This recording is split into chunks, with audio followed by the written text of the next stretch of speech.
جدا. اليوم نظن هاي الوقفة من أجل لا تاكساسيون. عادنا 3 أشهر هذيك كنا نعانوا من هذه لا تاكساسيون، أو كيف قالوا الناس لقد وصل سيل الزباء. جينا شهر الإدارة لأنه ما انصفنا حد، فوتنا ياسر واقفين فم، وقفنا في قندهار، وقفنا في البي اف، وقفنا في ياسر من الأمور.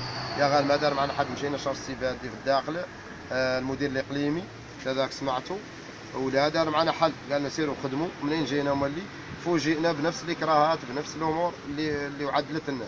وضريق جينا شهر الإدارة الجهوية، ياك نشوفوا المدير، قال المدير كاع ما رينا الشاف ديال الانسبيكسيون اللي هو الاستاذ طه، وقبض ذاك اللي عندنا كامل من الإكراهات سجلوا عنده، وقال عنه لا يتلبن على الإدارة العامة ولا يعود يرد علينا الجواب.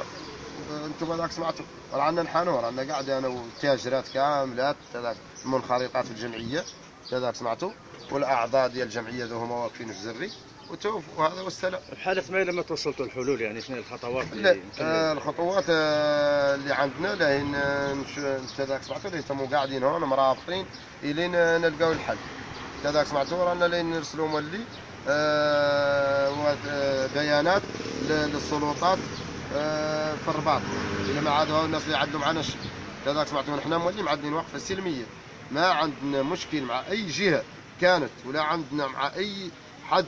هذاك سمعتوا عنا نلودوا المشاكل والله شيء، نلودوا المسائل معيشيه. سمعت نحن تجار عندنا محلات، وهذو الناس زادوا علينا ياسر من الزيادات. سمعت وقصانا من ياسر من الامور، ونحن ممتعنا المليك بياسر من الامور بالنسبه لسلعه لازون، احنا ما دينا مستفادين من شيء، وهذا والسلام.